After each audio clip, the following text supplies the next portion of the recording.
Okay, सो हम पढ़ रहे थे इनर ट्रांजिशन में एलिमेंट्स। ओके, तो इनर ट्रांजिशन एलिमेंट में हम ने कल थोड़ा सा बेसिक बताया था मैंने कि लेंथेनाइड और एक्टिनाइड दो अलग अलग चीज होती है।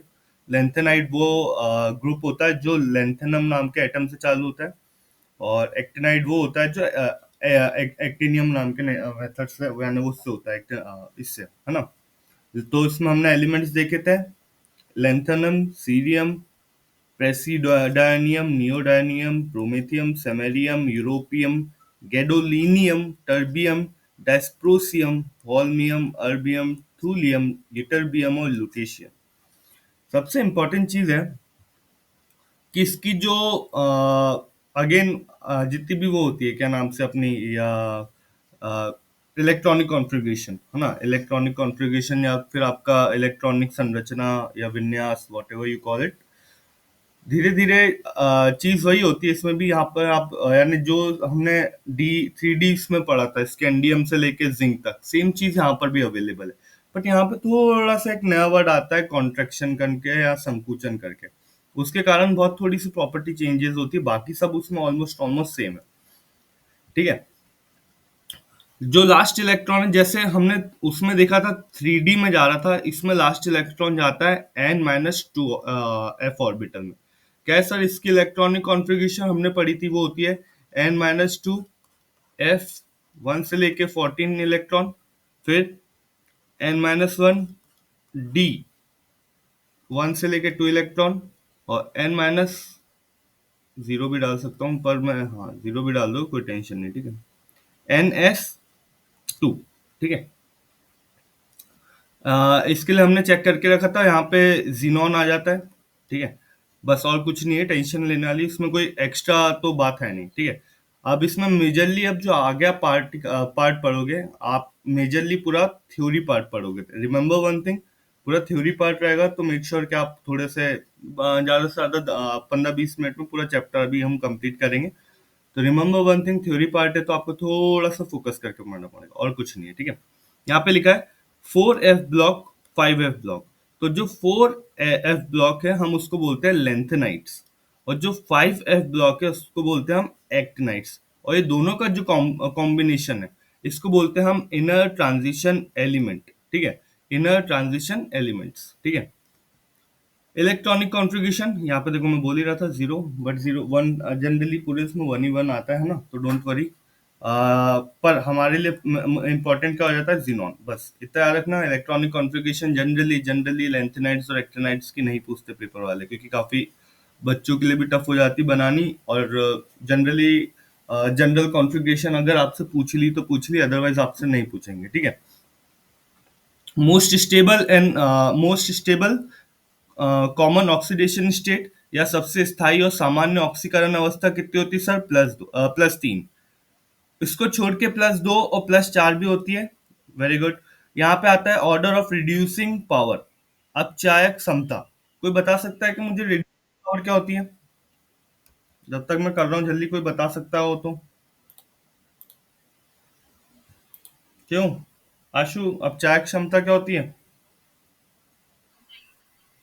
हाय हाय, इसलिए केमिस्ट्री वीक है क्या? ऑक्सीडाइजिंग पावर वगैरह नहीं पता तुम्हें? हम्म। देखो क्या होता है, मैं एकदम बहुत आसान वे में समझा देता हूँ तुम्हें, है ना। जब हम बात कर रहे हैं रिड्यूसिंग पावर की,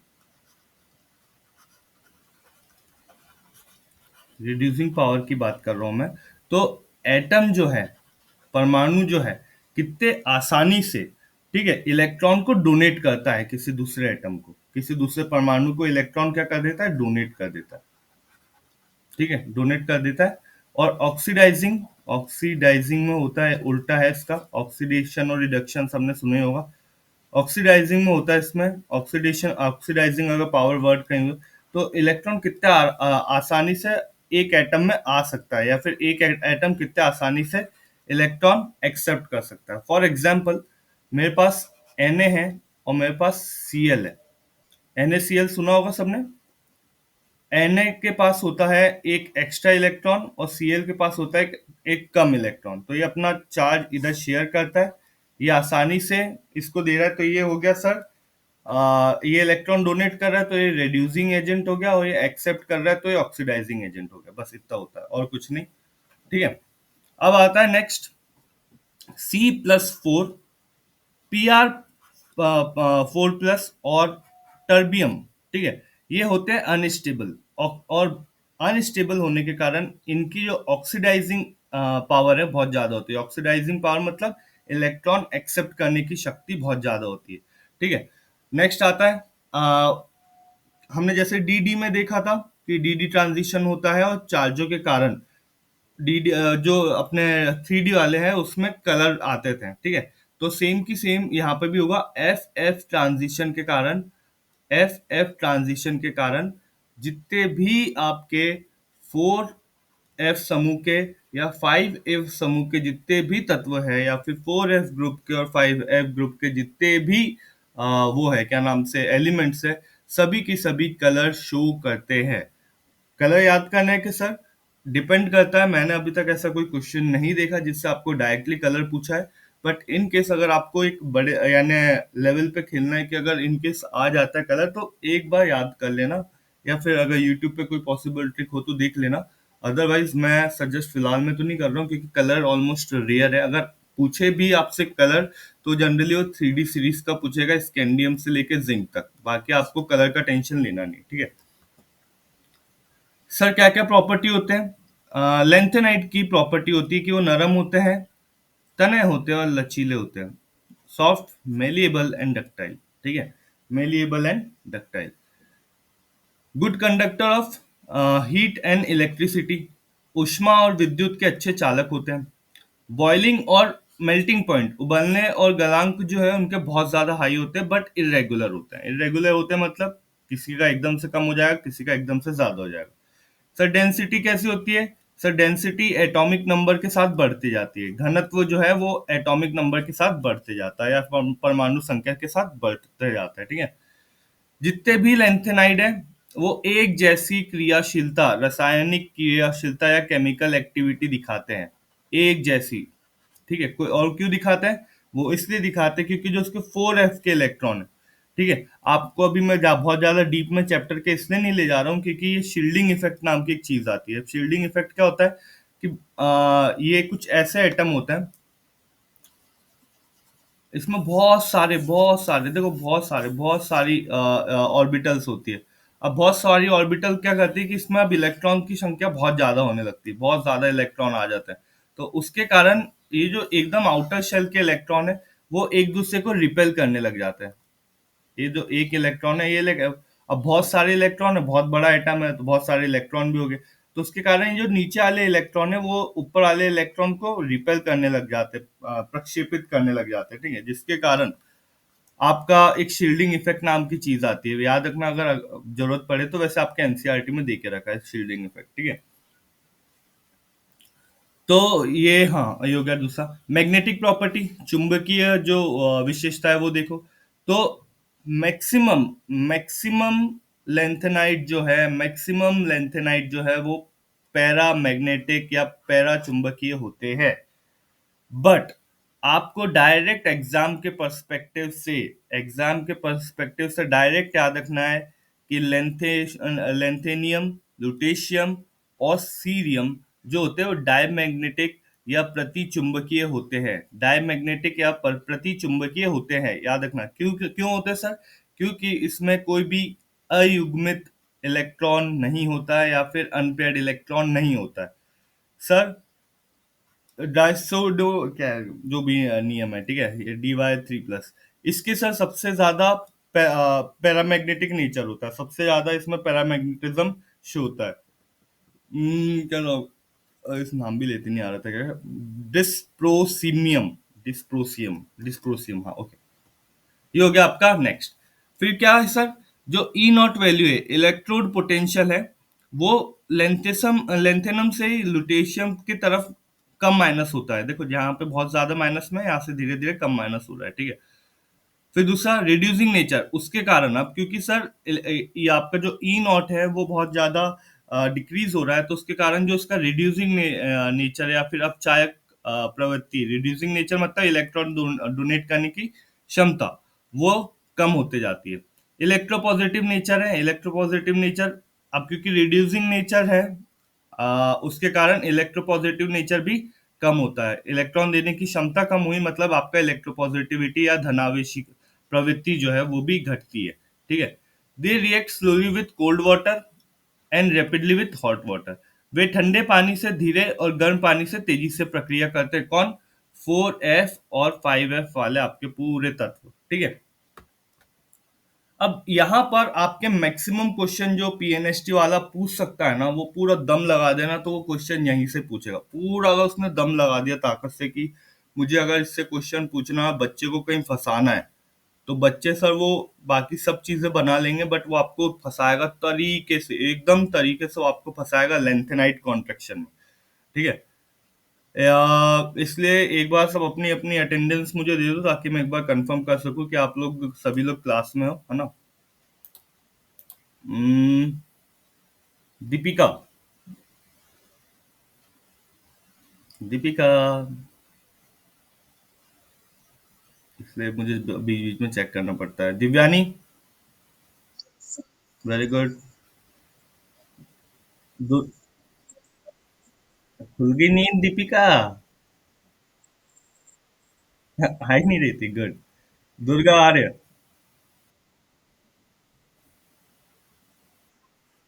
खुशबू आर्य, सॉरी, है ना। सॉरी। मम्मी का नाम है क्या दुर्गा? ओके। हिमांशी पवार। गुड। पूनम। दोनों।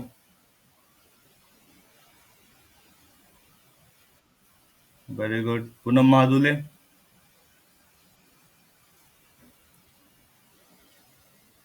स्नेहा। वेरी गुड, चलो सब एक्टिव है ना। तो अब जो हम पढ़ने वाले हैं, it is very very very important from your exam perspective. तो मेक श्योर आप इसको बहुत अच्छे से सुनोगे। और बहुत अच्छे से सुनना मतलब ये होगा कि आपको सही में बहुत अच्छे से सुनना है, क्योंकि डायरेक्ट क्वेश्चन आते हैं। अभी आप देखो खुद, आप इस चीज को ध्यान से सुन लो, और आपको अभी जब प्रीवियस ईयर क्वेश्चन दिखाऊं आप बोलोगे वाह सर मजा आ गई। केमिस्ट्री अभी तक टफ लगती थी, अब तो सर बहुत ज्यादा इजी लगने लगी।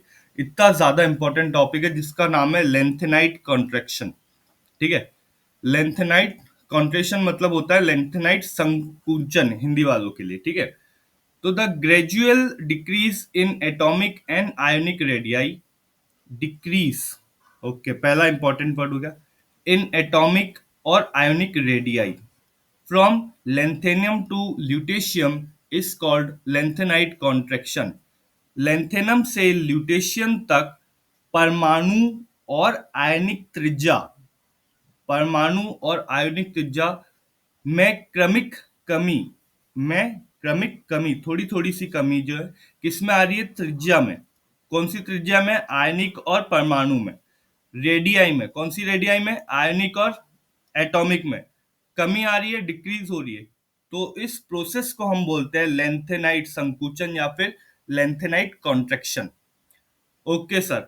आप देखोगे एटॉमिक रेडियस जो है या फिर परमाणु त्रिज्या जो है लेंथेनम से ल्यूटेशियम तक घटती जा रही है। ओके सर, एक बार चेक कर ले कि हमने यहाँ पे भी कुछ देखा था। तो देखो, ये हो गई आपकी रेडियस या रेडियाई। आप चेक करना, धीरे धीरे धीरे धीरे धीरे धीरे धीरे धीरे, देखो देखो देखो देखो देखो देखो, एकदम से कम हुई, यहाँ तक के कम हुई। फिर एकदम से इसकी बढ़ गई, किसकी बढ़ गई? यूरोपियम की। यूरोपियम की एकदम से बढ़ गई। फिर यूरोपियम की बढ़ने के बाद धीरे धीरे धीरे धीरे धीरे धीरे देखो एकदम एक एक दो दो पॉइंटर से कम होते गई।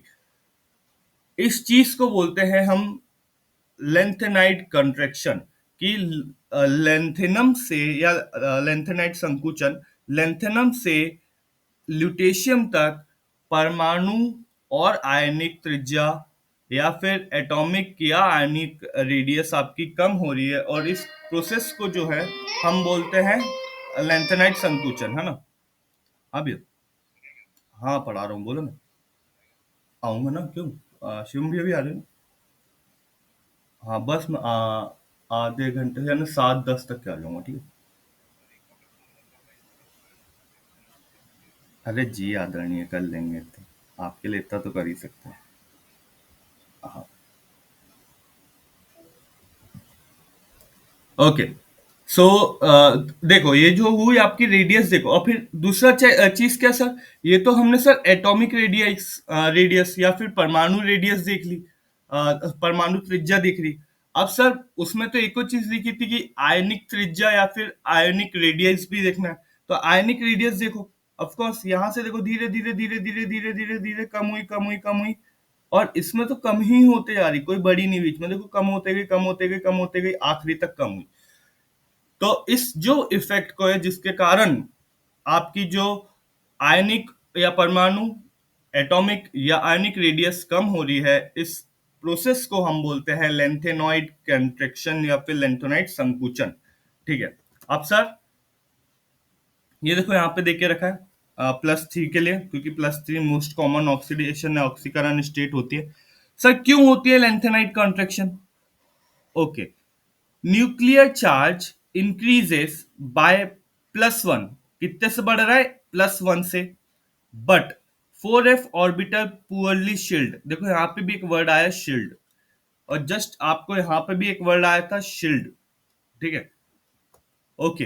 ध्यान से फिर से देखो, नाभिकीय आवेश +1 से बढ़ता है, पर 4f ऑर्बिटल क्रम प्रभावी ढाल प्रदान करते हैं। ये आपका एक इंपॉर्टेंट चीज हो गया। मैं ज्यादा डीप में इसलिए नहीं जाऊंगा क्योंकि इसके लिए शील्डिंग इफेक्ट के लिए एक पूरी अलग से क्लास बनानी पड़ेगी मुझे, ठीक है।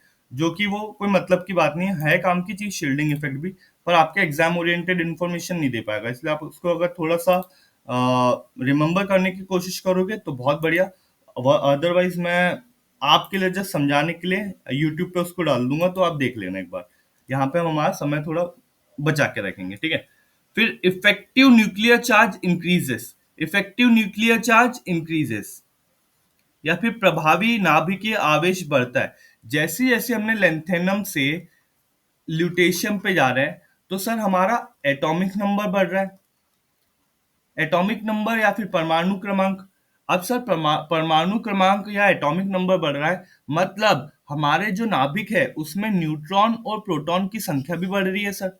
अब जितने ज्यादा न्यूट्रॉन और प्रोटॉन की संख्या बढ़ेगी, उतना ज्यादा सर ये जो हमारा न्यूक्लियर चार्ज या फिर नाभिकीय आवेश है ये भी बढ़ेगा सर। अब सर ये बढ़ेगा तो उसके कारण क्या होगा, जो इलेक्ट्रॉन इसके आजू बाजू घूम रहे हैं, ठीक है, तो वो धीरे धीरे इनके तरफ और ज्यादा यानी क्या नाम से तरीके से खिंचाएंगे, आकर्षित होंगे, और वो आकर्षित होने के कारण जो त्रिज्या है आपके पूरे परमाणु की, वो क्या होने लग जाती है, कम होने लग जाती है। ठीक है। So the outer electrons are pulled closer, बस ये आपका रीजन है। ठीक है। हाँ बोलिए। नहीं, शील्डिंग इफेक्ट मैं नहीं बता सकता, बहुत बड़ा टॉपिक है ना। पर मैं फिर भी आपको बहुत अच्छे से यहाँ पे बस एक चीज बता देता हूँ शील्डिंग इफेक्ट का, बहुत बेसिक, एकदम आसानी से समझ जाओगे तो वो बेटर रहेगा। क्योंकि उतना बड़ा चीज आपके एग्जाम में भी नहीं आता है और कोई मतलब की बात नहीं उतना पढ़ने का, बट मैं फिर भी एक बहुत बेसिक लेवल पे बता देता हूँ। मान लो, ध्यान से सुनना ना डॉली। हाँ पूनम। तुम दोनों की आवाज सेम कैसे हो जाती है एकदम। हाँ ओके। पूनम, आवाज आ रही है पूनम? Good morning. अरे मैंने गुड मॉर्निंग। हाँ।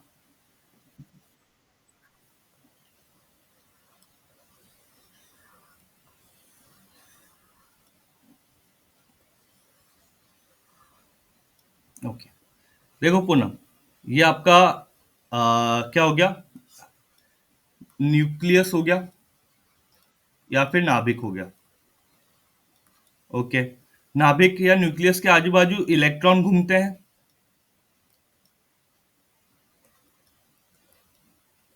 ये आपके इलेक्ट्रॉन घूम रहे हैं, ठीक है।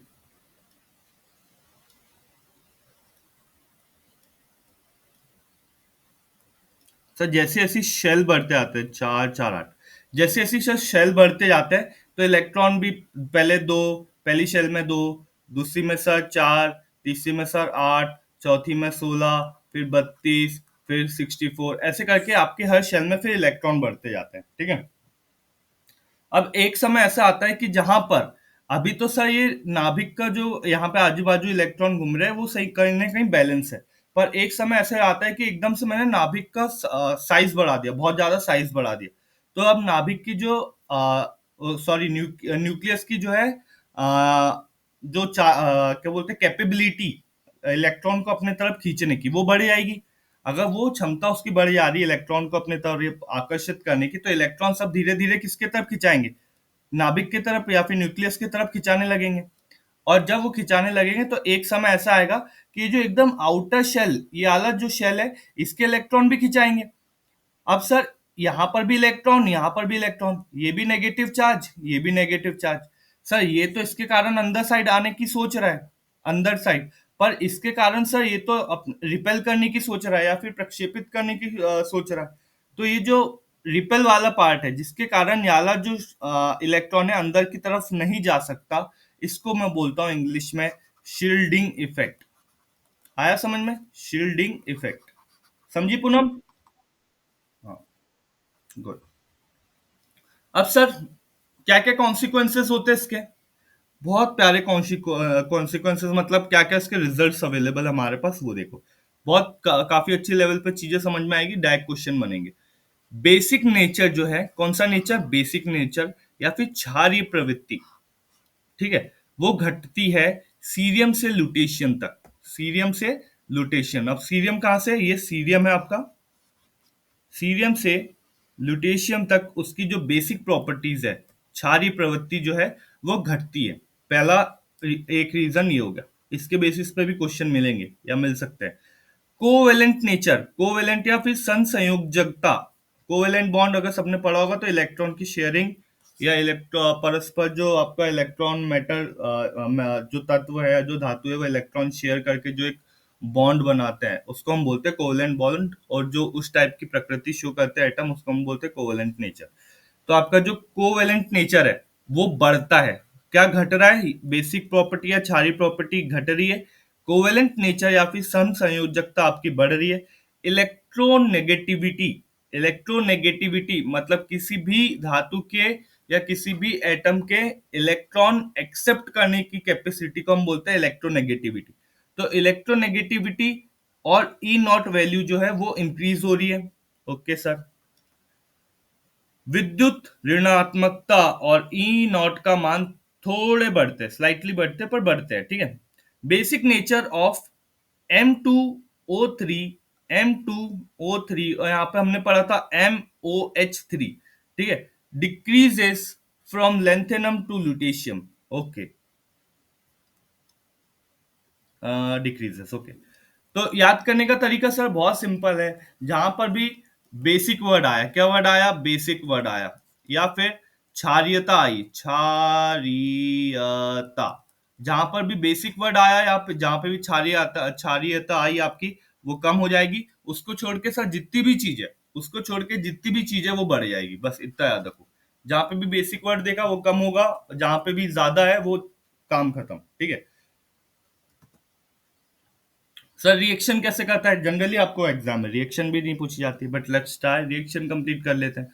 ये क्या हुआ आपका, ये इसको मैं थोड़ी और क्लियर कर दूंगा, अभी आपके जो नोट्स है उसमें मैं एक बहुत क्लियर इमेज डाल दूंगा इसकी, ठीक है। अगर वो सर कोई भी लेंथेनाइट अगर ऑक्सीजन से रिएक्ट करता है तो वो बनाता है LNO3। सर सबसे ज्यादा कॉमन ऑक्सीडेशन किसकी है, यानी जो मैं मान लेता हूँ पूरे लेंथेनाइट को मैं M से रिप्रेजेंट कर रहा हूँ, तो उसकी सबसे कॉमन ऑक्सीडेशन करंट क्या है सर, +3 है। तो अगर मैं एम एम का रिएक्शन ऑक्सीजन के साथ कराऊं, तो सर किस ऑक्सीजन का जो आपका बनेगा प्रोडक्ट वो बनेगा M2O3, ठीक है। अगर मैं किसी भी एसिड के साथ कराऊं एम का रिएक्शन, जैसे MHCl, सल्फ्यू वो हाइड्रोक्लोरिक एसिड के साथ कराता हूं, तो सर बनेगा H2 गैस निकलेगी और MCl बनेगा, ठीक है।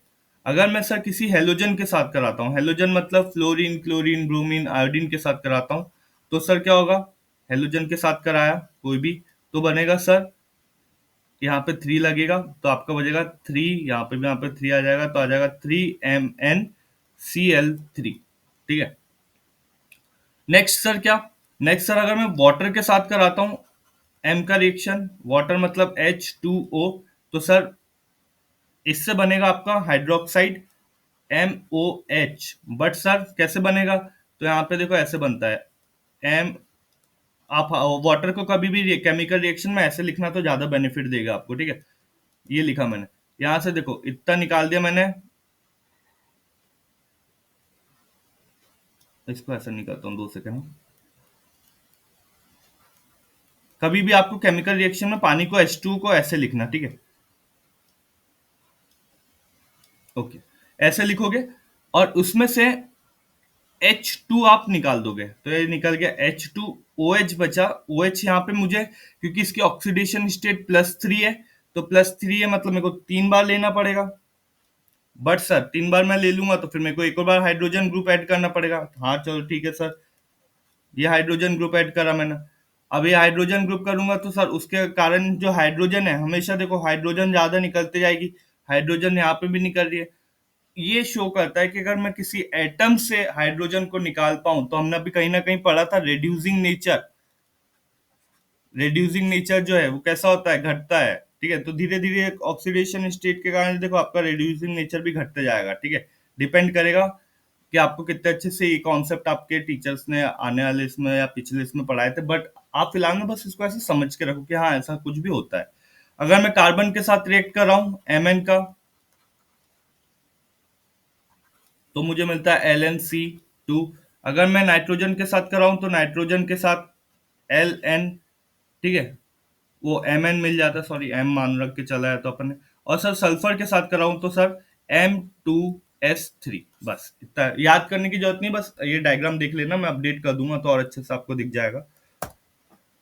अब सर हमारे इसमें नेक्स्ट सीरीज जो आती है वो आती है सर एक्टेनाइट्स या एक्टिनोन्स, ठीक है। ये सर हमने अभी तक 4F पढ़ा, अब सर हम 5F ब्लॉक पढ़ रहे हैं, ठीक है। यहाँ पर सर जो ग्रुप है वो ग्रुप 6 है, पहली चीज। जो शेल है वो 5 सब शेल है, 5F सब शेल है। ये तत्व छठी आवर्त में पाए जाते हैं। इनका अंतिम इलेक्ट्रॉन 5F उपकोष में प्रवेश करता है, इसीलिए हम इसे 5 ब्लॉक के तत्व कहते हैं। हम्म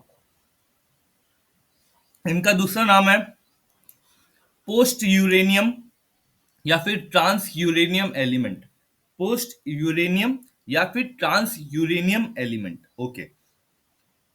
इन्हें पोस्ट यूरेनियम या ट्रांस यूरेनियम तत्व भी कहा जाता है, ओके सर। वहां पर हमने इलेक्ट्रॉनिक कॉन्फ़िगरेशन क्या पढ़ी थी सर 4F वाले में, सेम यहाँ पे देखो 4F वाले में हमने पढ़ी थी। जब हम 4F की बात करते तो वहां पे हमने इलेक्ट्रॉनिक कॉन्फ़िगरेशन ये पढ़ी थी कि सर वो N-2 F 1 से लेके 14 इलेक्ट्रॉन, D 0 से लेके 2 इलेक्ट्रॉन, और D 0 से लेके 2 इलेक्ट्रॉन, और N 2 इलेक्ट्रॉन। यहाँ पर उल्टा है थोड़ा सा, ठीक है। यहाँ पे क्या होगा 5F में चीज वही आएगी, N-2 F 1 से लेके 14 इलेक्ट्रॉन, N-1 D 0 से लेके 1 इलेक्ट्रॉन। यहाँ पे देखो 2 इलेक्ट्रॉन है, यहाँ पे 1 इलेक्ट्रॉन, और सर NH2। बाकी सब चीजें सेम है, आपकी डी ऑर्बिटल में इलेक्ट्रॉन एक कम है बस, ठीक है। कहां से चालू हो रहा है सर, ये चालू हो रहा है एक्टिनियम से, ठीक है, एक्टिनियम से। हाँ, ऊपर से यहां पर सभी की सभी तत्व रेडियो एक्टिव होते हैं, याद रखना। पूरे की पूरे तत्व या एलिमेंट जो है एक्टिनाइट सीरीज के रेडियोधर्मी या फिर रेडियो एक्टिव होते हैं, मेरी बात अच्छे से याद रखना। शायद शायद मैंने आपको एक चीज और नहीं बताई है, वो यहाँ पे शायद 59 प्रेसिडो डायनियम जो है यहाँ पर रेडियो एक्टिव होता है, ठीक है। बाकी सब वहां पे नहीं होते। बस एक्टिनाइट सीरीज में या एक्टिनाइट की जो जो भी है, इसमें आपके पूरे के पूरे एलिमेंट रेडियो एक्टिव या रेडियो धर्मी होते हैं, मेरी बात बहुत अच्छे से याद रखना, ठीक है। पहला चीज ये। दूसरी चीज, अगेन इसमें सबसे कॉमन ऑक्सीडेशन स्टेट जो होती है वो +3 ही होती है, याद रखना। सबसे कॉमन ऑक्सीडेशन आप देख रहे होगे, 3 3 3 3, सब में 3 है आखिरी तक, ठीक है। बस एक थोरियम ऐसा एलिमेंट है जिसकी +4 है, बाकी सबकी देखो। फिर सबसे हाईएस्ट नेपच्यूनियम और प्लूटोनियम। नेपच्यूनियम और प्लूटोनियम की सबसे हाईएस्ट होती है, जो कि 3 से लेके 7 तक होती है। थोरियम की सर 4 होती है मात्र, बाकी सबकी 3 होती है। पहली चीज होगी। अब आपने यहाँ पे एक और चीज देखना, इसमें भी सर आयोनिक और एटॉमिक दोनों रेडियस जो है समय के साथ कैसी होती है, कम होते आती है। ये हो गया। अब आगे यहाँ पे आप पढ़ ही लोगे। दे show sir +2 +4 +5 +6 oxidation state, but +3 is the most stable and common. ये +2 +4 +5 +6 ऑक्सीकरण अवस्थाएं दर्शाते हैं, लेकिन सबसे स्थिर जो होती है उसमें सर होती है +3 की, ठीक है, सामान्य अवस्था। नेक्स्ट सर, ये लोग कैसे होते हैं एक्टिनाइट? एक्टिनाइट दिखने में चांदी जैसे या फिर सिल्वरी व्हाइट होते हैं, ठीक है। टार्निश विथ एकाली, क्षारों के मिलन से मलिन हो जाते हैं, मतलब बेकार हो जाते हैं, और कुछ नहीं, ठीक है। हाई डेंसिटी, इनकी डेंसिटी या घनत्व कैसा होता है सर? बहुत ज्यादा हाई होता है, क्योंकि अब इन लोगों के पास बहुत ज्यादा न्यूक्लियर चार्ज हो जाता है, बहुत ज्यादा न्यूक्लियर जो आप आवेश है ना बहुत ज्यादा होता है, इसके कारण इनकी डेंसिटी बहुत ज्यादा होती है, बहुत ज्यादा न्यूट्रॉन और प्रोटॉन होते हैं इनके नाभिक में या फिर न्यूक्लियस में। लो आयनाइजेशन एंथैल्पी, ठीक है। हाई एन आयनीकरण ऊर्जा, मतलब आयन बनने की जो क्षमता है इनकी बहुत कम होती है, ठीक है। इसलिए ये सर बहुत ज्यादा इलेक्ट्रोपॉजिटिव या फिर स्ट्रॉन्ग रिड्यूसिंग एजेंट भी होते हैं। आयनीकरण कम होने के कारण अत्यधिक विद्युतात्मक और शक्तिशाली उपचायक भी होते हैं। High and irregular boiling and melting point, उच्च और अनियमित कथांक, बॉइलिंग पॉइंट को यहाँ पे उबलने की क्षमता भी बोल सकते हैं, और गलांक होता है, ठीक है। +3 जो आयन है वो कलर होते हैं। कलर होने का कारण क्या होता है? F F transition. कौन सा ट्रांजिशन? F F transition. किसको छोड़ के? 0 और 7 को छोड़ के, ठीक है। कलर की बात हम नहीं करेंगे। केमिकल रिएक्टिविटी सेम वैसी। हाँ बोलो। कौन सी वाली? ये वाली? ये जैसे कि हमने डी डी ट्रांजिशन या डी डी संक्रमण के कारण 3D वाले जितने भी एलिमेंट है, हमने उसमें ये पाया था कि उसके कारण वहां पर कलर वाले जितने कंपाउंड बनते कलर वाले बनते हैं, ठीक है। वैसे ही एफ एफ ट्रांजिशन के कारण जो एक्टिनाइड्स है वो भी आपको कलर्ड वाले कंपाउंड देते हैं, और कुछ नहीं है उसमें सर। ये वाली लाइन है कि इसमें सर ये क्या है, तो मैंने आपको बताया था इसकी जो मान लो क्या होती है इलेक्ट्रॉनिक विन्यास, इसका इलेक्ट्रॉनिक विन्यास या फिर इलेक्ट्रॉनिक कॉन्फ़िगरेशन होती है 5f1 से लेके 14, ठीक है। अब 1 से लेके 14 क्या शो करता है? ये शो करता है 7 ऑर्बिटल्स। कितने ऑर्बिटल्स? 7 कक्षाएं। 1 2 3 4 5 6 7, ओके। 7 कक्षाएं शो करता है। तो इस या तो इसमें एक भी इलेक्ट्रॉन नहीं है तो कलर शो करेगा, या फिर इसमें इलेक्ट्रॉन नहीं है, देखो इतने इलेक्ट्रॉन है तो भी कलर नहीं, 0 इलेक्ट्रॉन है तो कलर शो नहीं करेगा। अगर पूरी फील्ड है, हाफ फील्ड है, हाफ फील्ड हो गई मतलब स्टेबल हो गई, और जैसी हाफ फील्ड स्टेबल हो गई तब भी कलर नहीं शो करेगा। तो दो केस में कलर शो नहीं करता, ठीक है। अब सर नेक्स्ट चीज बताओ, केमिकल रिएक्टिविटी कैसी होती है? सर बहुत हाई इलेक्ट्रोपॉजिटिविटी के कारण और लो आयनाइजेशन के कारण, अधिक विद्युतात्मक धनात्मकता के कारण या कम आयनीकरण ऊर्जा के कारण गर्म पानी में ये आसानी से रिएक्ट कर लेते हैं, एसिड में ये आसानी से रिएक्ट कर लेते हैं, ऑक्सीजन के साथ आसानी से रिएक्ट कर लेते हैं, और हेलोजन्स के साथ या फिर अपना पानी HCl के साथ, O2 के साथ और H2 के साथ आसानी से रिएक्ट कर लेते हैं। Okay sir. जैसे हमारा लेंथेनाइड्स और अदर ट्रांजिशन या संक्रमण तत्व कॉम्प्लेक्स कंपाउंड बनाते हैं या कॉम्प्लेक्स जटिल यौगिक बनाते हैं, वैसे ही ये लोग भी आराम से बना सकते हैं यौगिक, जो आपके कॉम्प्लेक्स या फिर संयोजक जो यौगिक होते हैं ना, कोऑर्डिनेशन कंपाउंड, वो बना सकते हैं। उनका बनाने का तरीका क्या रहेगा? सबसे पहले वो M4 के साथ बनाएंगे, फिर MO2 2+ के साथ बनाएंगे, फिर M3 के साथ बनाएंगे, और एकदम आखिरी में MO2+ के साथ बनाएंगे। Okay sir. मैग्नेटिक या चुंबकीय गुण दे बताओ सर। पूरे के पूरे पैरामैग्नेटिक होते हैं। बट वैसे ही आपको यहाँ पर भी याद रखना पड़ेगा, एक्टिनाइड, थोरियम, यूरेनियम और लॉरेंशियम जो होते हैं वो डायमैग्नेटिक होते हैं। डायमैग्नेटिक क्यों होते हैं सर? वो इसलिए होते हैं, इनके ऊपर के चार्ज याद रखना, +3, +4, +6 और +3। ठीक है, ये डायमैग्नेटिक होते हैं क्योंकि इनकी जो एफ ऑर्बिटल है या फिर एफ कक्षा है, या तो उसमें कोई इलेक्ट्रॉन नहीं होता है, अगर इलेक्ट्रॉन होता है तो फिर से वो पूरी की पूरी भरी रहती है, काम खत्म। ठीक है, अब ये कुछ आपको इम्पोर्टेंट चीज है जो आपको बताना है, और ऑफ कोर्स ये काफी हद तक आपको समझ में अभी तक आ भी जानी चाहिए, अगर नहीं आ रही है तो बस याद रखना। ठीक है, स्कैंडियम, यूट्रिबियम, अपना लेंथेनम, एक्टेनम वेरिएबल वैलेंसी शो नहीं करते हैं, और ये आपको ये आदि करना पड़ेगा। ठीक है, इसका लॉजिक क्या है कि ये वाला जो पार्ट है ना, ये थोड़ा थ्योरेटिकल पार्ट है, और थ्योरेटिकल पार्ट शायद आपको याद भी जल्दी होता है। ठीक है, तो आप याद कर लेना कि ये परिवर्ती संयोजकता नहीं दिखाते, वेरिएबल वैलेंसी नहीं दिखाते। इसमें सर सबसे ज्यादा लाइटेस्ट या फिर हल्का कौन सा होता है? सबसे ज्यादा हल्का होता है स्कैंडियम। सबसे ज्यादा भारी कौन, हैवीएस्ट कौन होता है? Osmium. Okay, reactivity decreases with increasing atomic number.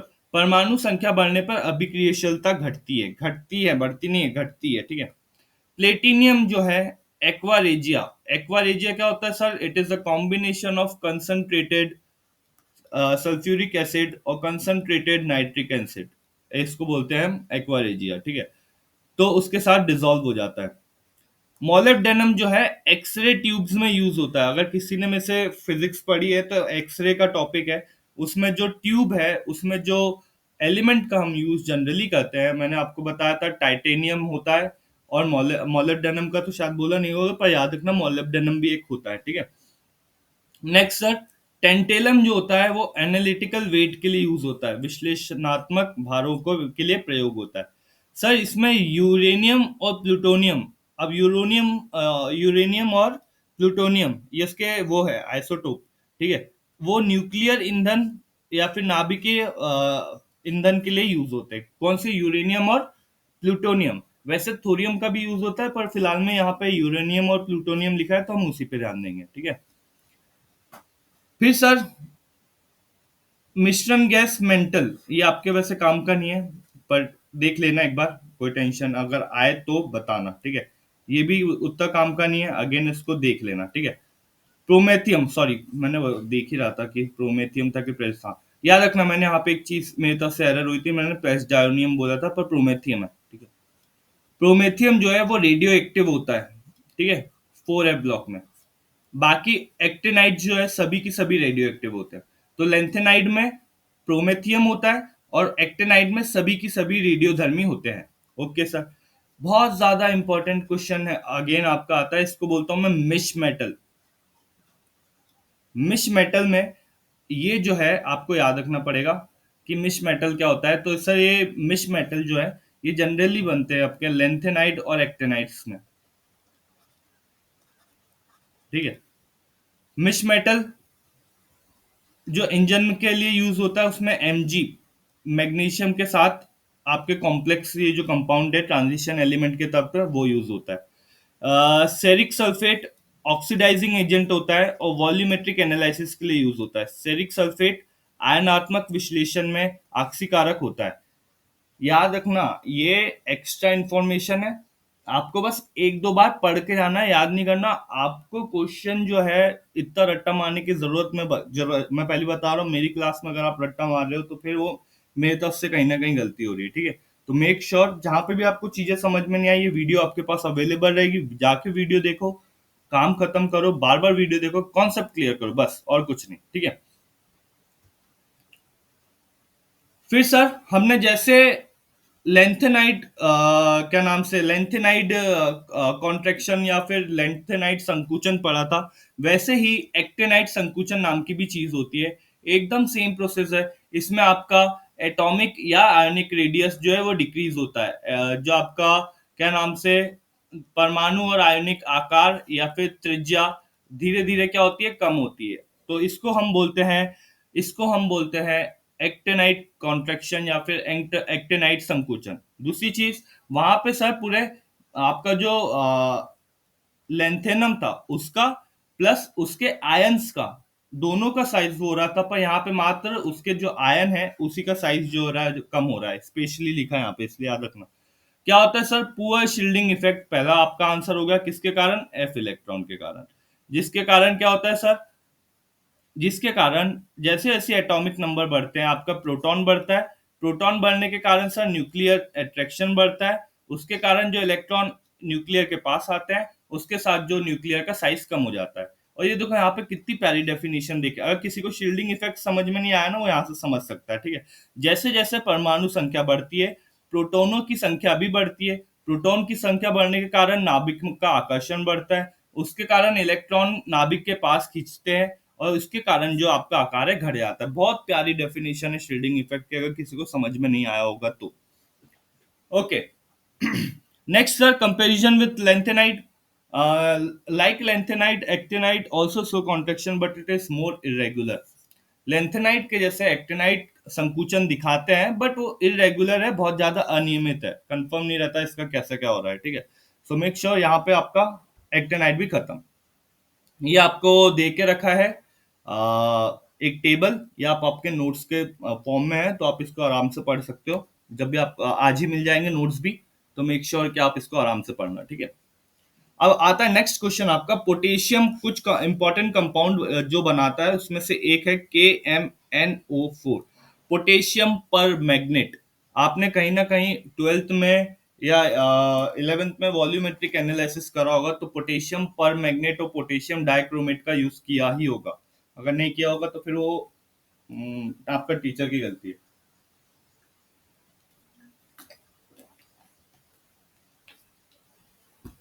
Hmm sir बनता कैसे है?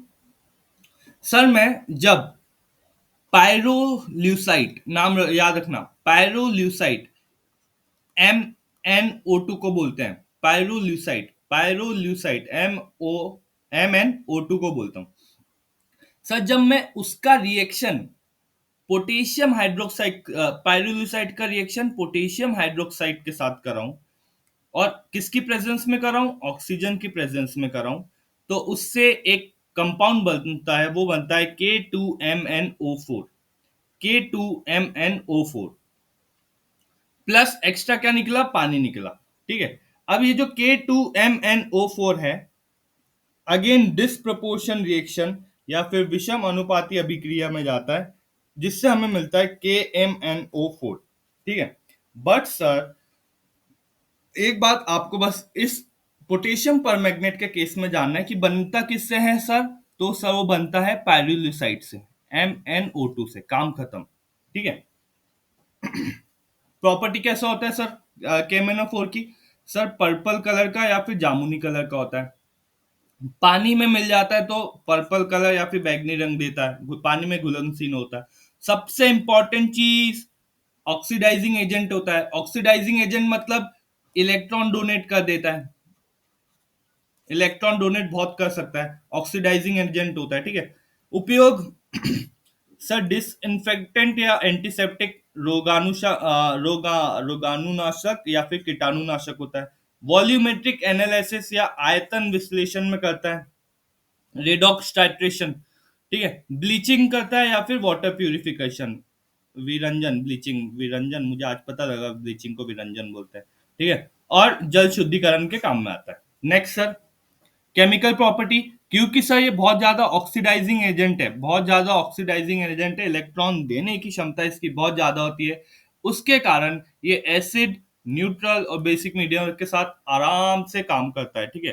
अब याद रखना, in acidic medium oxidising capacity बढ़ जाती है, न्यूट्रल में तो कमी रहती है।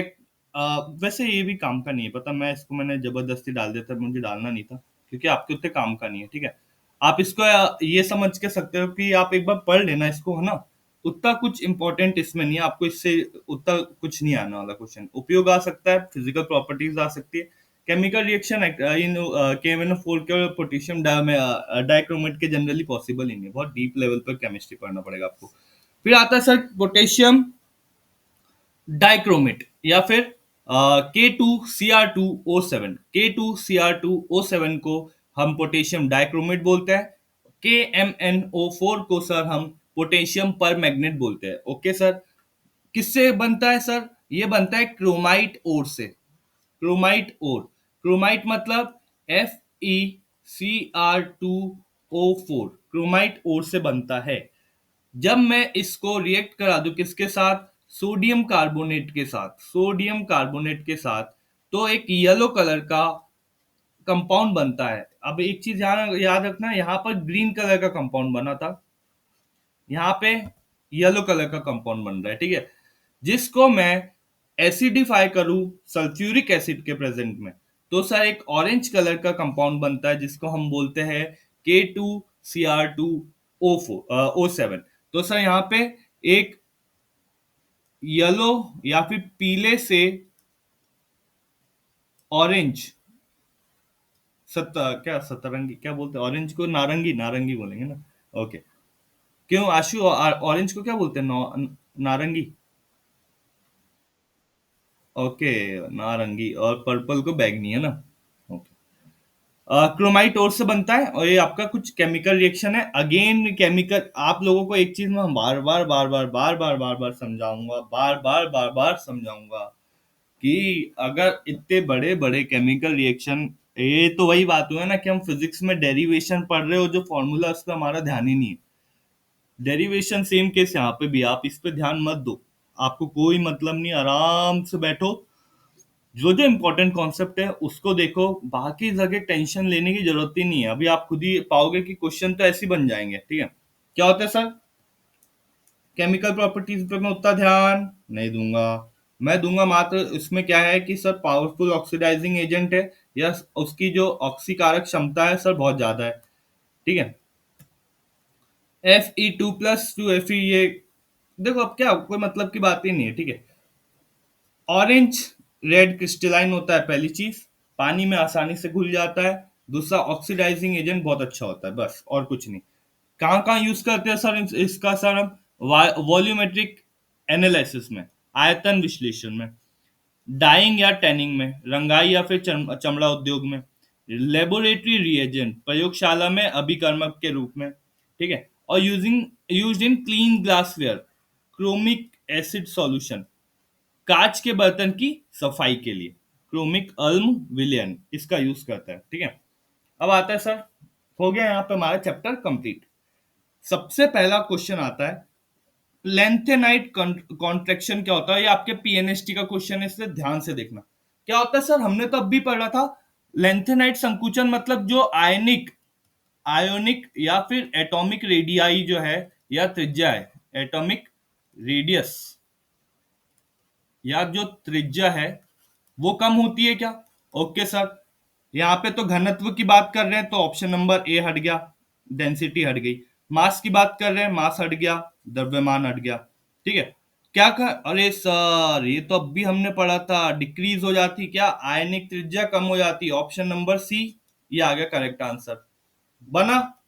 Next, lengthenite contraction is responsible for the fact, again lengthenite contraction से क्वेश्चन आ गया कि lengthenite contraction में क्या होता है।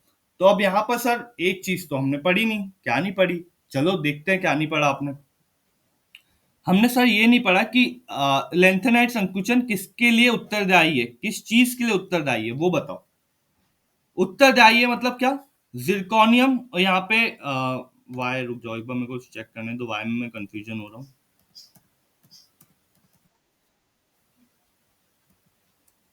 ये ट्रियम नहीं है ना, वाई, ये ट्रियम तो यहाँ पे है ना, ये टर्बियम। कहाँ गया? Y Y Y Y Y, Y देखो, वाई वाई दिख रहा है कहीं पे वाई?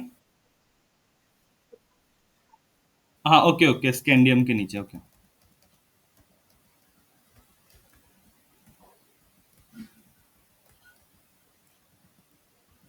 हाँ, lengthenite contraction is responsible for the fact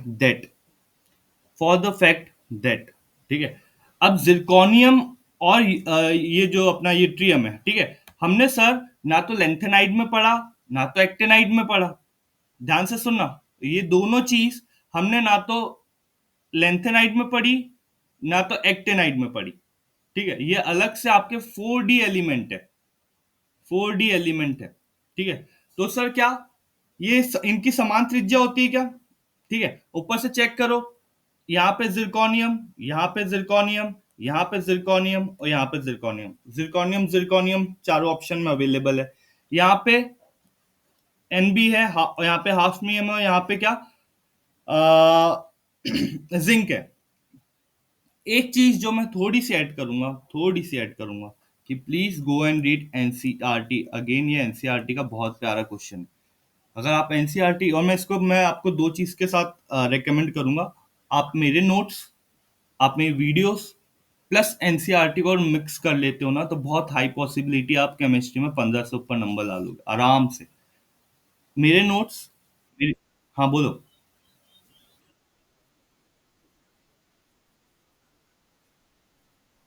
exactly मैं वही मैंने बताया ना कि कई चीज ऐसी हो जाती है ना जो चुटकुल मुटकुल जो है वो छूट जाती है। तो वो चीज ये इसलिए मैं आपको रेकमेंड करूंगा कि आप मेरे से पढ़ के आराम से 12 से ज्यादा नंबर ला सकते हो, आराम से, कोई टेंशन नहीं। पर अगर आपको सही में केमिस्ट्री में वो जो 15 का आंकड़ा टच करना है, तो एक बार प्लीज एनसीईआरटी को अच्छे से पढ़ना। एक बार, बस एक बार प्लीज बोल रहा हूँ, मतलब मेरा सही में लिटरली मानता हूँ। ये जो आपका डायरेक्ट क्वेश्चन है एनसीईआरटी का, which shows an exception for this. ठीक है, इसको उठाओ और आपका आंसर आ जाएगा। ठीक है, अब इसके लिए एक्सेप्शन को आप याद नहीं कर सकते, यानी वो समझ नहीं सकते। वो ऐसे होते हैं, मतलब ऐसे ही होते हैं, उसको समझने का कोई तरीका नहीं होता है। ठीक है, तो आपका ऑप्शन नंबर आ गया सी। ठीक है सर, इसमें से कौन सा एक्टिनाइड नहीं है? ओके सर, कौन सा एक्टिनाइड नहीं है, चलो चेक करो। एक बार इसलिए मैंने बोला था, अब जाके एक बार चेक कर लेना एक्टिनाइड कौन सा नहीं है। तो सर पूरे सीरीज में आप देखोगे, ऑप्शन देख लेते पहले क्या क्या ऑप्शन थे। ऑप्शन था क्यूरियम, कैलिफोर्नियम, यूरेनियम और टर्बियम। यूरेनियम और टर्बियम, पूरे सीरीज में शायद टर्बियम नहीं पढ़ा था हमने। पूरी सीरीज में हमने टर्बियम, कैलिफोर्नियम है, ओके, और क्यूरियम भी है, ठीक है, यूरेनियम भी है, तीनों, टर्बियम नहीं है। तो अब हम सर इससे क्या समझ गए कि अगर पीएनएसटी क्वेश्चन पूछ रहा है, तो सर हम कोशिश करेंगे कि डी, 4D, 5D और आपके 4F और 5F के जितने भी तत्व है, आप डेली बेसिस पे, रट्टा नहीं मारोगे, डेली बेसिस पे जब तक एग्जाम कंप्लीट नहीं होता, सबको डेली सुबह उठो शाम में उठो, एक बार देख लिया कितने एलिमेंट होते हैं, इतना ये होता है, इतना वो होता है, आपको आराम से over the period of time खुद ब खुद समझ में आने लगेगा कि हाँ ये है वो है, काम खत्म। पीरियोडिक टेबल देखते रहो, आपको मजा आएगा। ठीक है, ये क्वेश्चन हमने कर लिया था।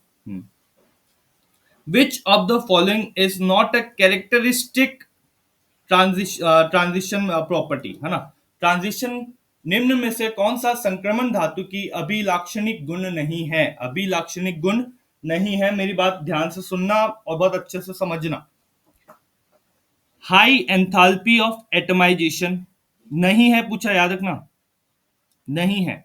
ठीक है, एकदम आखिरी में यहाँ पे ट्रांजिशन मेटल की कैरेक्टरिस्टिक प्रॉपर्टी पूछ रहा है। Characteristic property sir variable oxidation state तो होती है, +3 से लेकर +7 तक बहुत सारी ऑक्सीडेशन स्टेट होती है, तो ये तो सर सही है। इंटरस्टिशियल कंपाउंड बनाता है, हाँ सर हमारे नोट्स में ही अवेलेबल है। जो छोटे छोटे एटम है उनके साथ इंटरस्टिशियल कंपाउंड बनाता है। अगर नहीं है तो ध्यान से अगर आप जाके देखोगे, ये देखो इंटरस्टिशियल यौगिक बनाते हैं छोटे छोटे कंपाउंड के साथ। इससे पढ़ना अच्छे से भाई, हर एक चीज का रिवीजन अच्छे से करना। देखो इंटरस्टिशियल कंपाउंड बनाते हैं, ओके सर। फिर next, high enthalpy of atomisation. Atomisation के लिए हाई एंथैल्पी या बहुत ज्यादा ऊर्जा लगती है परमाणविकरण के लिए, ये भी होता है sir. Option number A B C हो गए, एक ऑप्शन बचा प्रतिचुंबकत्व। जितने भी ट्रांजिशन एलिमेंट होते हैं सभी की सभी पैरामैग्नेटिक या फिर अनु चुंबकीय चुंबकत्व दिखाते हैं। डायमैग्नेटिज्म उनके आयन दिखाते हैं। अगर पॉसिबल हो तो। आपने ध्यान से देखा होगा मैक्सिमम उनके आयन डायमैग्नेटिज्म दिखाते हैं, मेटल स्पेशली नहीं दिखाते। तो इसका करेक्ट आंसर होता है सी। सर मैं यहाँ पे लिखा है the basic character of the transition metal follows the order संक्रमण धातु मोनोऑक्साइड क्षारीय। मैंने क्या बोला था, अब भी अगर किसी को याद होगा, अगर मैं देखो मैं हर चीज बहुत सोच समझ के बोलता हूँ, इसलिए मेरी बातों को याद रखना। कहीं पे मैंने ये देखो यहाँ पे आपके नोट्स में मैंने क्या लिख दिया यहाँ पे कि जैसी क्षारीयता देखी आपकी, तो क्षारीयता क्या होगी, कम होगी। कम होगी मतलब चलो चेक करते जाते हैं सर, ऑप्शन चेक करो, चेक करो क्या होता है sir. Titanium, vanadium, chromium, iron. Sir कम होगी क्या, कम होगी, चेक करो। Titanium, vanadium, chromium, iron, option number D.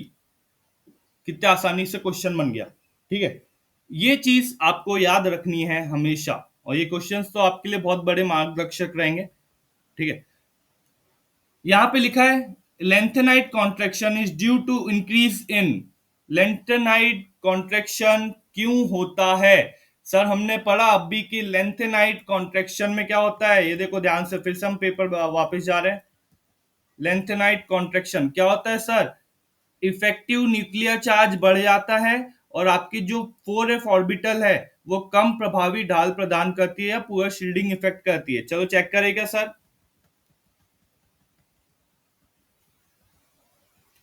Shielding by 4f electron, but कैसी शील्डिंग, पुअर या स्ट्रॉन्ग, यहां पे देख के रखिए क्या, नहीं।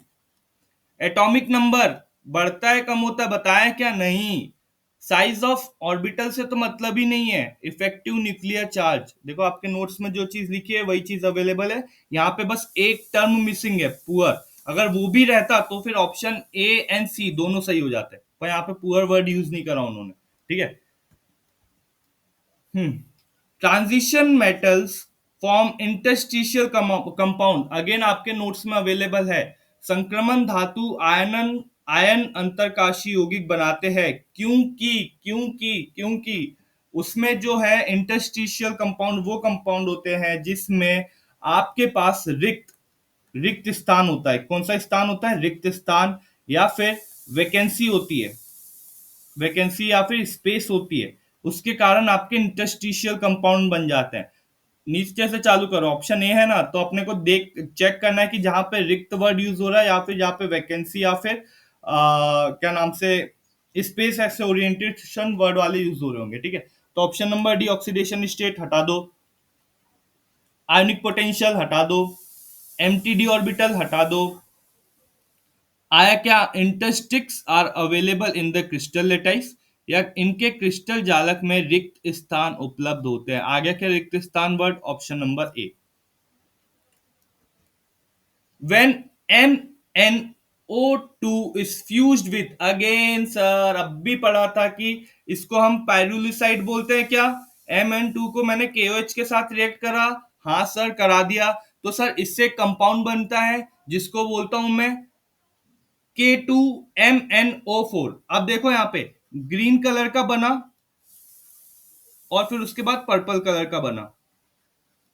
ग्रीन कलर का क्या बना था, K2MnO4, फिर उसका हमने करा था तो उससे बना था KMnO4। यहाँ पे जैसे ही मैं ग्रीन कलर पढ़ा कहीं पे, कहां पे, ग्रीन कलर, कि सर KOH के साथ रिएक्ट करेगा, ऑप्शन नंबर एक खत्म।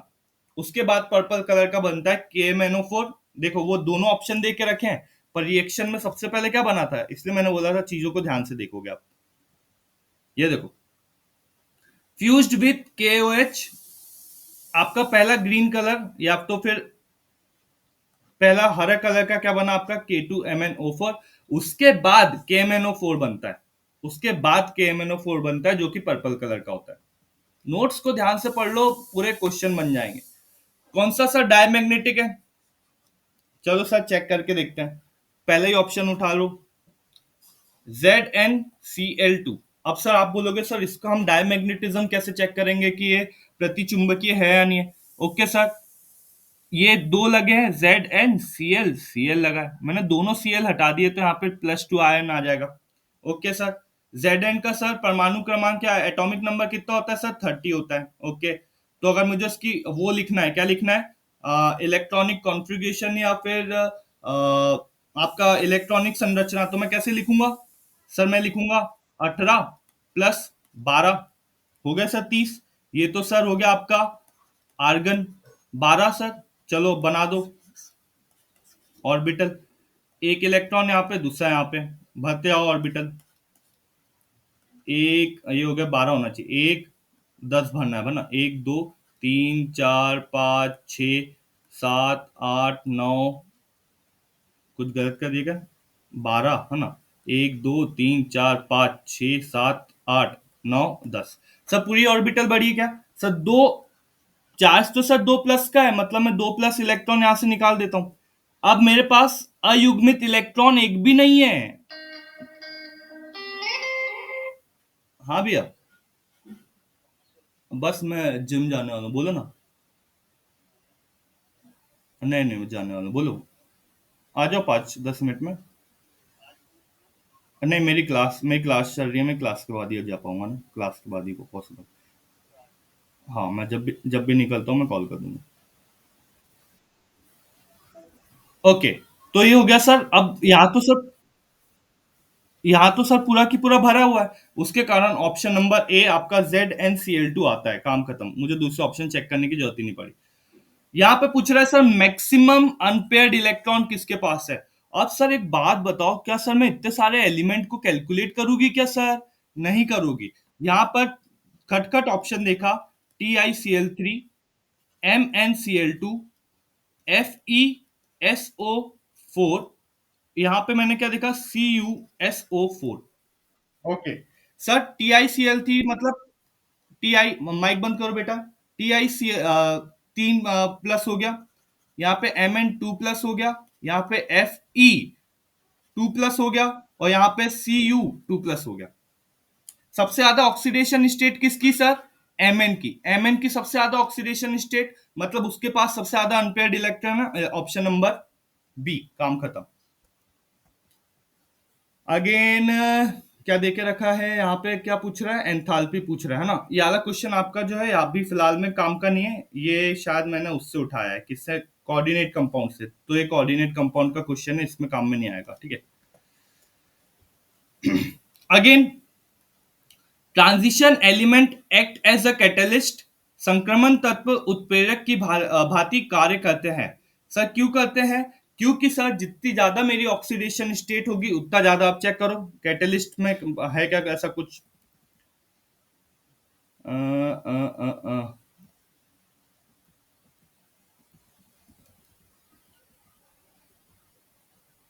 हाँ सर, ये आ गया आपका कैटेलाइटिक प्रॉपर्टी, उत्प्रेरक गुण। क्यों होता है sir? Act as a good catalyst due to variable oxidation state and absorption power, परिवर्ती ऑक्सीकरण अवस्था और अवशोषण क्षमता के कारण अच्छे उत्प्रेरक होते हैं। ओके सर, चेक करो हमारा ऑप्शन में ऐसा कुछ है क्या? कैटलिस्ट क्यों होते हैं सर? वेरिएबल ऑक्सीडेशन स्टेट के कारण, या फिर ये परिवर्तनशील ऑक्सीकरण अवस्थाएं प्रदर्शित करते हैं, option number D. Complex formation, again sir spin only magnetic moment, check करो सर, यहाँ पे +3 है, मतलब कोबाल्ट का प्लस, ये हो गया काम खत्म। कोबाल्ट का एटॉमिक नंबर बोलो जल्दी, अरे बोलो। Atomic number, number 27, good. Okay, check करते हैं। अगर 27 है, ठीक है, तो अब मुझे एक चीज बताना, क्या चीज पॉसिबल हो रही है या फिर नहीं हो रही है ना। चलो चेक करते हैं सर। बनाया 18 प्लस कितने, 2 2 9, ओके सर। आर्गन हो गया, वेरी गुड सर। 4s में सर कितने जाएंगे? तो 4s में दो चले गए। 3d में कितने जाएंगे सर? 1 2 3 4, दो यहाँ पे चले गए तो 7 बचे। 1 2 3 4 5 6 7, ओके सर।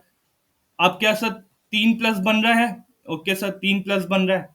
तो यहाँ पर एक ध्यान से देखो, दो इलेक्ट्रॉन यहाँ पे गए, दो इलेक्ट्रॉन, एक इलेक्ट्रॉन यहाँ से चले गया, बचे कितने? दो इलेक्ट्रॉन। तो रूट ऑफ n+2 इतना होता है क्या? दो इलेक्ट्रॉन बचे, पक्का दो ही बचेंगे। सात, दो यहाँ पे भर गए, एक दो तीन, हाँ ये आ गया, दो इलेक्ट्रॉन हो गए। पक्का दो ही आ रहे हैं, ध्यान से देखो।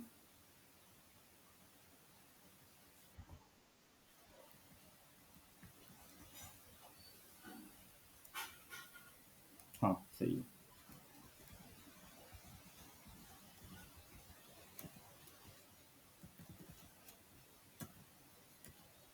हाँ, दो इलेक्ट्रॉन हो गए है ना। अब यहाँ पे देखो, रख दो वैल्यू, दो इंटू दो प्लस दो, ठीक है, कितना आ रहा है सर? चार इंटू दो, √8 के आसपास आ रहा है मेरा आंसर, ठीक है। √8 के आसपास आंसर आ रहा है, जो कि कैसे गलत कैसे हो रहा है? ये गलत तो नहीं होना चाहिए। ये वही क्वेश्चन है यार जिसपे हाँ। हाँ बोलो। हाँ। हाँ फिर। Hmm. Okay okay, sorry sorry sorry. हाँ हाँ, वेरी गुड डॉली, अरे क्या गजब है Dolly, very good, I appreciate that thing यार, वेरी गुड। मैं वही बोलूं, मैं एरर कहाँ कर रहा हूँ। Thank you Dolly, very good यार, मैं आई एम वेरी, अब आपके लिए क्या ही बोल दूं, कोई शब्द ही नहीं है मेरे पास। बहुत बढ़िया डॉली, इम्प्रेस कर दिया यार। ओके, इलेक्ट्रॉन यहाँ के दो निकल गए। मैंने यहाँ के दो क्यों निकाल रहा था, मेरे को यहाँ ले जो पहले मैं यहाँ ले इलेक्ट्रॉन निकालूंगा ना, ये निकाला, ओके। अब मेरे पास कितने अनपेड इलेक्ट्रॉन या अयुग्मित इलेक्ट्रॉन है? चार। वेरी गुड डॉली यार, मजा आ गया। चार प्लस दो कितना होगा? छः, अब छः हो जाएगा। छः गुणित चार कितना होगा? √24 हो जाएगा, option number C. Very good Dolly, I appreciate you यार, मजा आ गया। अब sir, which of the following does not contain D block element? D block element किसमें नहीं होते हैं? तो अगर किसी ने ग्रिग्नार्ड रिएजेंट पढ़ा होगा, RMgX, इसको बोलते हैं हम ग्रिग्नार्ड रिएजेंट। इसमें मैग्नीशियम है ना कि मैग्नीस, तो इसका करेक्ट आंसर हो जाएगा ऑप्शन नंबर सी, ठीक है। फिर हाईएस्ट ऑक्सीडेशन स्टेट पॉसिबल, ये भी कर लिया था, ये भी कर लिया था। लेंथेनाइट कॉन्ट्रेक्शन क्या होता है? सर लेंथेनाइट कॉन्ट्रेक्शन जो है, डिक्रीज इन एटॉमिक और ionic radii, option number D, ठीक है। ये भी शायद हमने कर लिया था, विच ऑफ द फॉलोइंग मेटल है डेफिनेट? इसके पास नहीं है, इसके पास नहीं है, इसके पास नहीं है, ऑप्शन एक ही बचता है हमारे पास, इसके पास है, ठीक है। सबके आपको अब देखो, ये मैंने कैसे निकाला, तो मुझे खटखट में दिमाग में इलेक्ट्रॉनिक विन्यास, अगर आपसे क्वेश्चन नहीं बन रहा है तो खटखट इलेक्ट्रॉनिक विन्यास बना के रखोगे। SC3+0 होता है, Cu+1 0 होता है, और Zn2+ भी 0 होता है, तो ऑप्शन नंबर आ गया इसका Ti3+। खटखट खटखट इलेक्ट्रॉनिक विन्यास बनाओगे, आंसर आते आएंगे।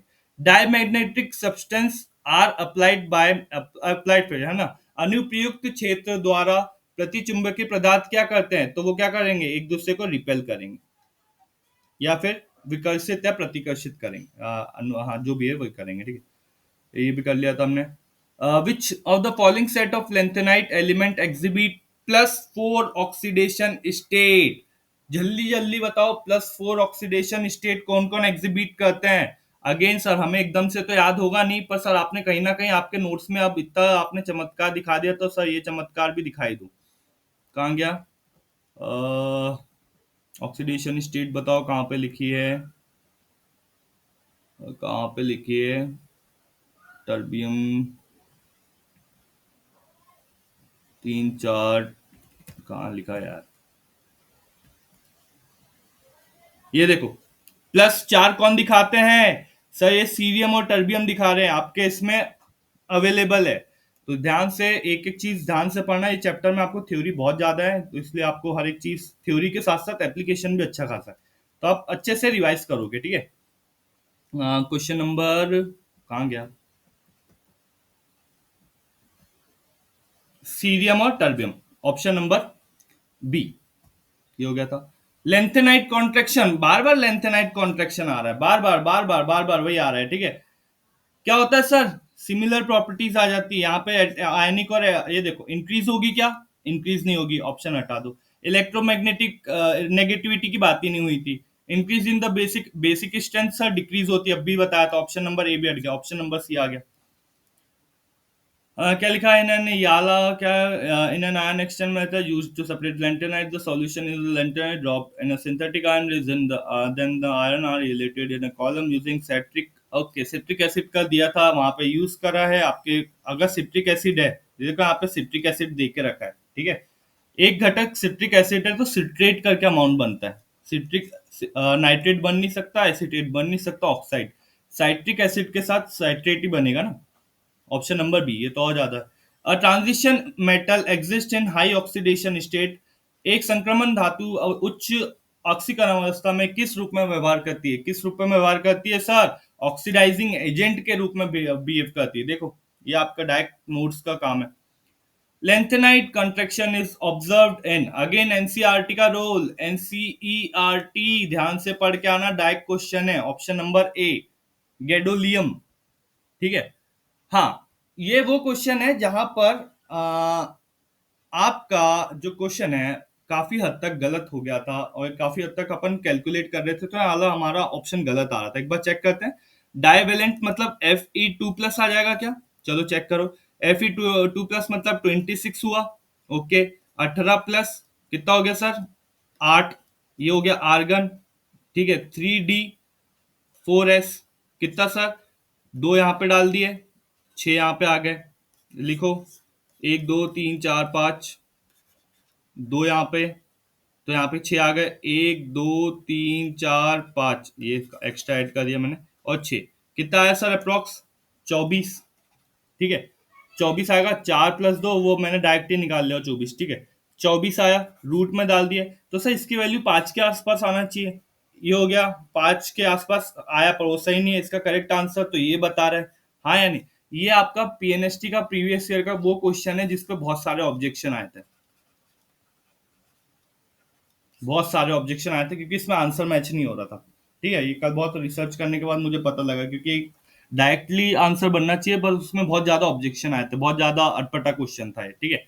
तो मेक श्योर कुछ क्वेश्चन ऐसे भी आ सकते हैं। यहाँ पर होता है आपका चैप्टर पूरा पूरा कंप्लीट, ठीक है। 2 सेकेंड है ना।